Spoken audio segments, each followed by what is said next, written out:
મિત્રો નવા બિલ્ડિંગમાં કે રીડેવલપમેન્ટના બિલ્ડિંગમાં સોલર પેનલ કે સીસીટીવી કેમેરા એ બાબતમાં તમારી જોડે છેતરપિંડી તો થતી નથી ને, એ બાબતનું ખાસ ધ્યાન રાખવા જેવું છે. આ વાત તમે જાણો છો, આ મારા અનુભવ ઉપરથી ઘણા બધા લોકોના પ્રશ્ન આવે છે. એ પ્રશ્નના ઉપરથી મને આ વસ્તુનો ખ્યાલ આવ્યો છે. તો આ બાબત બહુ જ મહત્વની છે કે સીસીટીવી અને સોલર પેનલ નામે નવા બિલ્ડિંગમાં રીડેવલપમેન્ટ તમારી જોડે છેતરપિંડી થતી નથી, એ તમારે ખરાઈ કરી લેવી જોઈએ. નહીં કે ભવિષ્યમાં તમારો મોટો ખર્ચો એટલે કે સોસાયટીને મોટો ખર્ચો આવી શકે છે.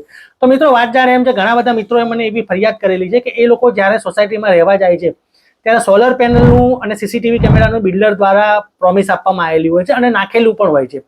પણ એ સોલર પેનલ કે સીસીટીવી કેમેરા માત્ર નામના જ હોય છે, પ્રતિકાત્મક જ હોય છે.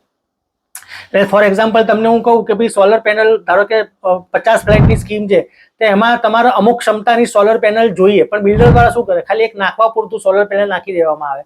એવી જ વસ્તુ સીસીટીવી કેમેરા પર.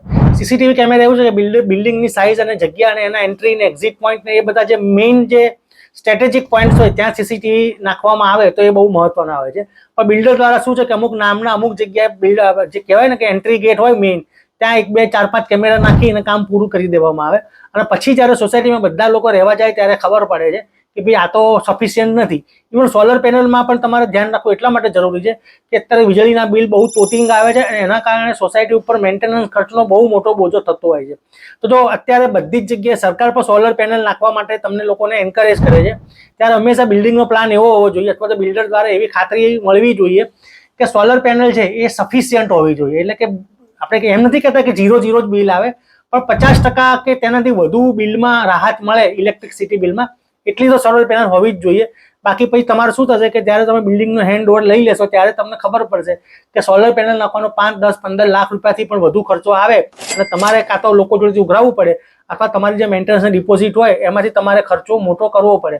એટલે સોલર પેનલ ખાલી પ્રતિકાત્મક રાખી અને સીસીટીવીનું પ્રતિકાત્મક એટલે થોડા ઘણા ખાલી નામ પૂરતા રાખીને છેતરપિંડી ના થાય અને યોગ્ય રીતે તમને યોગ્ય કેપેસિટી મુજબની તમામ વસ્તુ મળે એનું ખાસ ધ્યાન રાખવું જોઈએ. અને હા, હમણાં જ ગાંધીનગરની બેરિલ રેસિડેન્સીના કેસમાં સોસાયટીને આવી કોઈ રાહત આપી નહોતી. ત્યાં એવું કહી દેવામાં આવ્યું હતું કે રેરા દ્વારા એવું કહેવામાં આવ્યું અને બિલ્ડરે પણ એવું કહી દીધું કે ભાઈ જો તમારે વધારે કેપેસિટી કરવી હોય તો એ કેપેસિટી વધારવાની જવાબદારી સોસાયટીની છે. એટલે જો પહેલેથી ધ્યાન નહીં રાખો તો પાછળથી તમારે ખર્ચો મોટો આવશે અને રેરામાં જશો તો એ રાહત મળવાની શક્યતા ઓછી છે.